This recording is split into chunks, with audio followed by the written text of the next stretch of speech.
Okay, this week we are going to talk about makeup, and ironically, I am going to not wear any makeup. So here's my naked face, pimples and all. This is it. This is me. So first off, I would like to share that there was a time in my life where I would have never even imagined that I would have the guts to post a video of myself on the internet, especially a video, not just a photo, without makeup and talking and putting my face like really close to the camera. My relationship with makeup has not always been healthy. When I was younger, in my teens and early to mid 20s, I literally was afraid to go out of my house or see anyone I knew without makeup on, which is sad now, looking back at it. And so I'm obviously not at that point anymore because I'm talking to you now and I'm going to post this video with me without any makeup.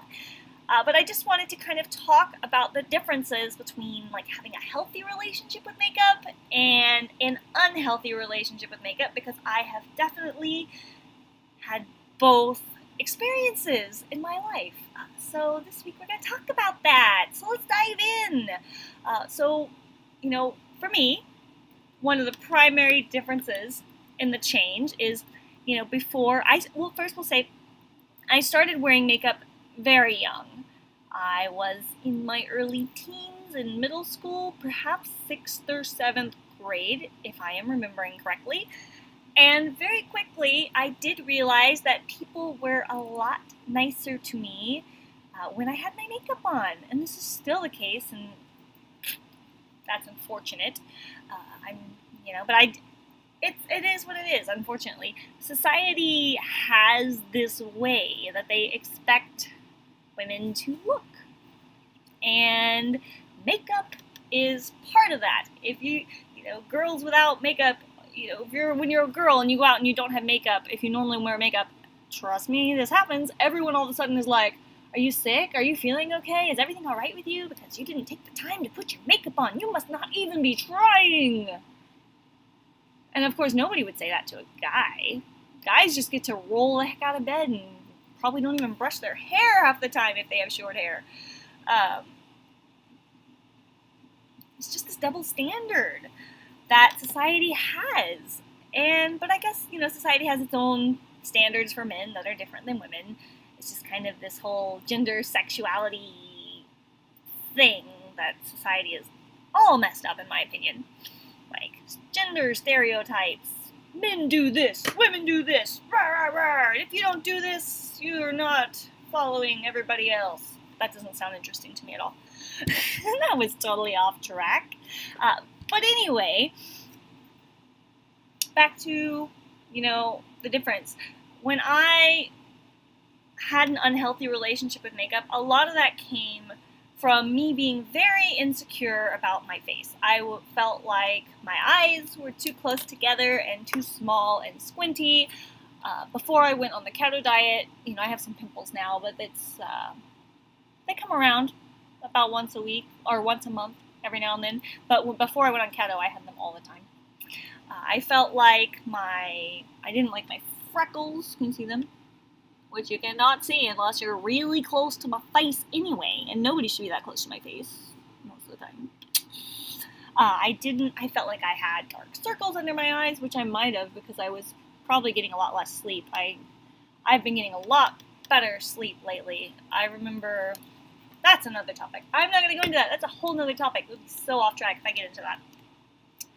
But I just didn't feel like my natural face was good enough. I wasn't comfortable in my own skin, and I was so dependent on makeup that, say for example, right now, if my boss, needed me to go on some emergency last minute errand and leave the house, I would just go do it without makeup and it would be great. But back then, in my mid-20s and in my teens, say a friend was gonna randomly drop by and come over and I didn't have my makeup on like I do today, I would literally be in a panic right now if someone showed up at my door and I didn't have makeup on and then people were going to see me without makeup. That's where how much this has changed as my self-confidence and my body confidence has gone up. Thank goodness. So that's a bit about, my unhealthy relationship with makeup, when it was an unhealthy relationship. The difference now is when I do my makeup, one, if I don't feel like doing my makeup, I'm not going to do it. It doesn't matter if I'm going out in public or not. If I don't feel like it, I'm not going to do it. Back then, I felt like I had to do it if I was going to see any other human being, just about. With the very few exceptions. Mostly people who are really close to me and family.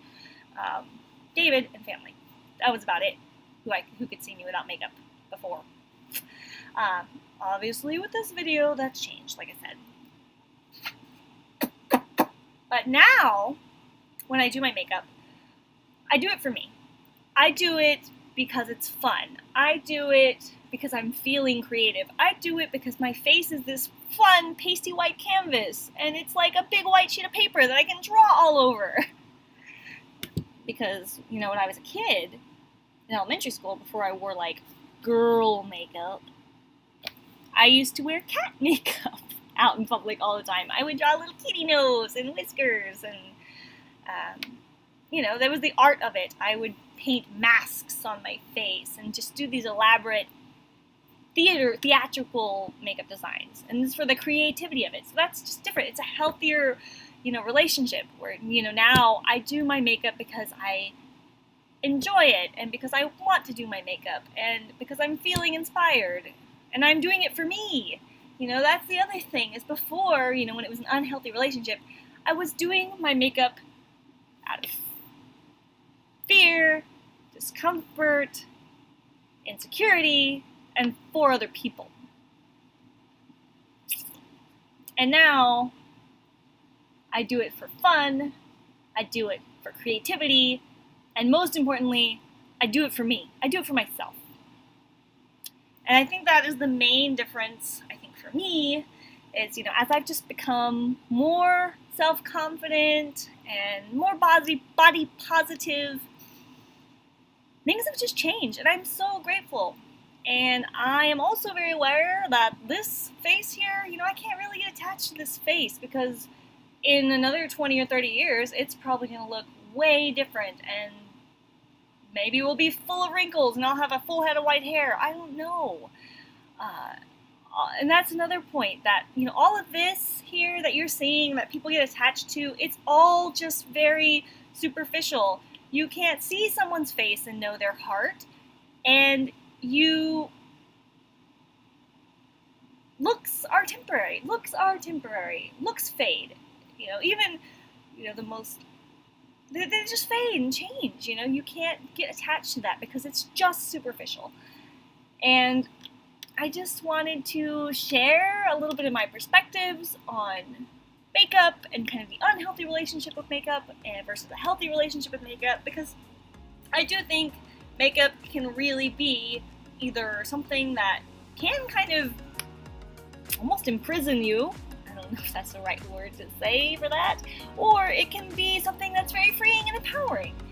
And I hope if you are wearing makeup, it is something that is empowering to you, and it is not something that you are using out of shame because you feel like your natural face is not good enough, because your face is good enough. It's the face you were born with. It is your face, and you are enough, and your face is enough. And that is just all I wanted to share and say about that this week. If you like this video, give me a thumbs up, and maybe I will do other similar topics in the future. Anyway, talk to you later, guys. Bye!